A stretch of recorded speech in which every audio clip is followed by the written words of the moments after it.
The UK government will soon be introducing fundamental changes in how money works. The changes are being planned by central banks around the world, including the UK's central bank, the Bank of England. These changes, once introduced, will affect everyone.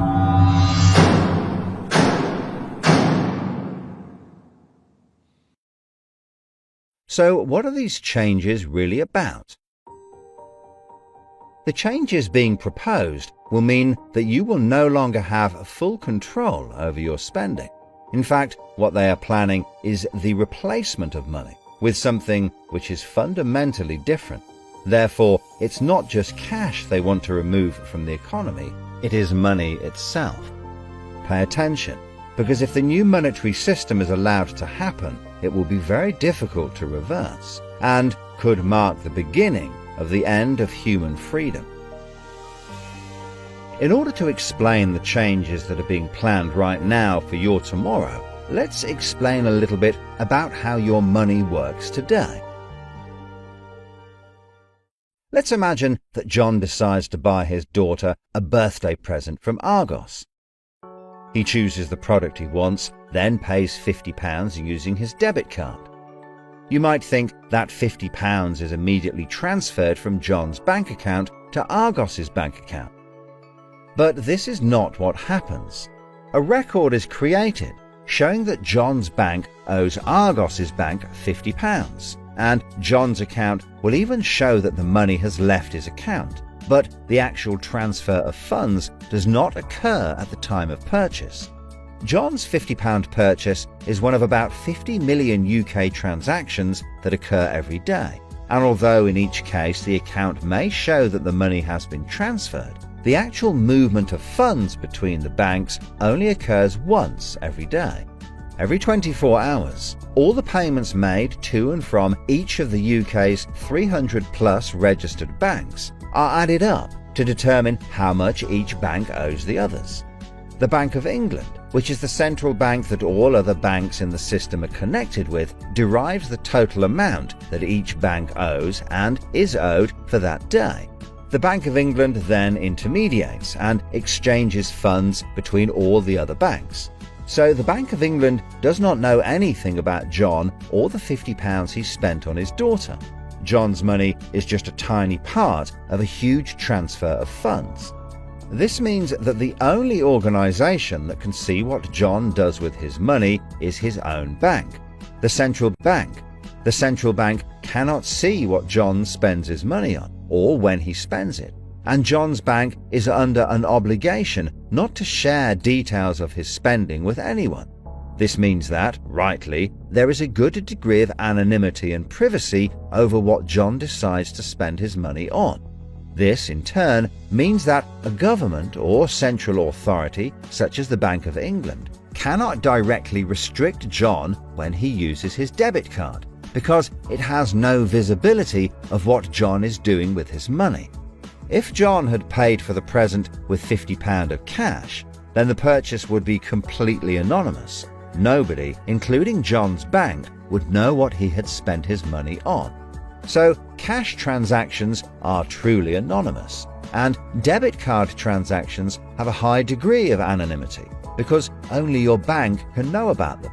So, what is this new system?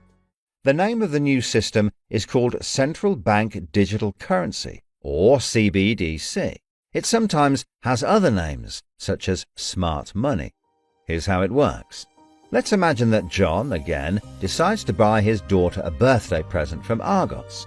His mobile phone has a smart money wallet or app on it, from which he pays £50 for the product. The app communicates directly with the central bank, the Bank of England, and the money is transferred from his digital wallet to Argos's digital wallet in less than a second. The transfer of funds occurs at the time of purchase, and the transaction is recorded and approved by a centralized computer system on a centralized blockchain. A blockchain is a special computer program that records information very reliably and cannot be amended. The centralized computer system runs continuously and can deal with hundreds of transactions per second as they occur throughout the entire economy. processing all of the public's purchases being made by millions of digital wallets. This sounds fantastic and is so much quicker and simpler than the old system. But there is a fundamental difference, which is that all transactions are centralized in real time as they happen.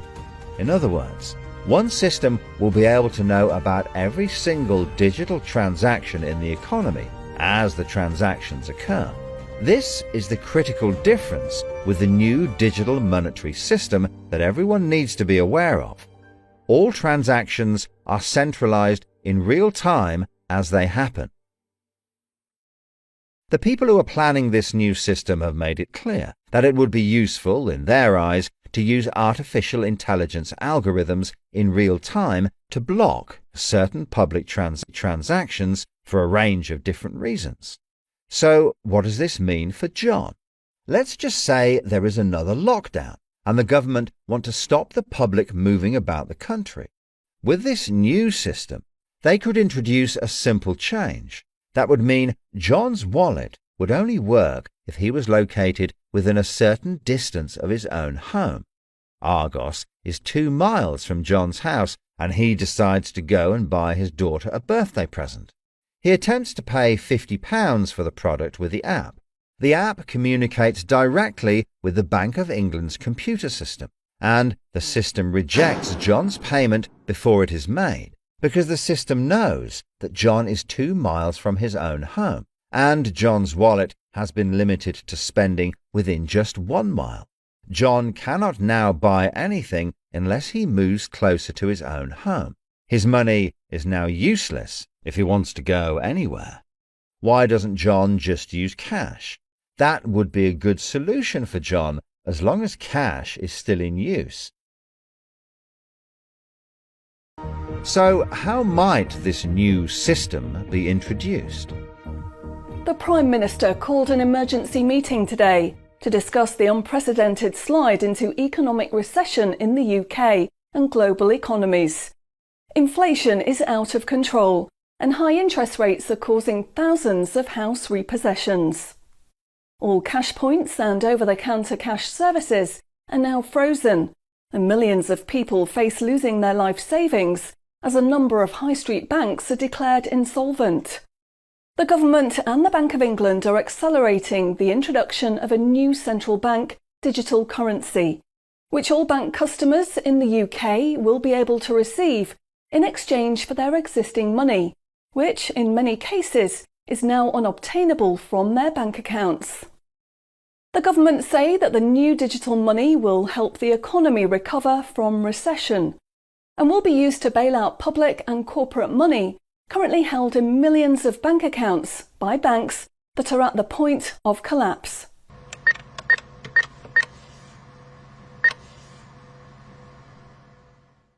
It says cash unobtainable from this account. It's frozen our money. Bleeding hell, John. How much have we got in the house? We've only got £120, and when that's gone, nothing. I don't believe it. The bank's frozen our money. We've got £25,000 in that account, and no way of getting it back. Download your central bank CBDC wallet app today and get bonus digital pounds free. If you exchange your existing bank funds into your digital currency wallet now, you will receive free digital pounds for each account you exchange. You can then spend from your digital wallet by using your phone app, exactly like a debit card. Download the free app now from the UK government website or the App Store. John, we need to download the digital wallet thing. See if we can transfer it in. We've got no other option, love. Wow, it's transferred, and it's given us some bonus money. I can't believe it. How do you know it's worked? It's worked, love. Everyone's using this money now. Right, I'm off down Tesco to try it out. Sorted. Recent figures show that the public's use of cash has halved in the last 12 months. Experts say this is due to the success and sheer convenience of the new CBDC digital money. The government has announced that all cash will be phased out completely over the next 3 years. I can't remember the last time I used cash. It seems so cumbersome and old-fashioned, fiddling about with coins every time you want to buy something. It's much easier now.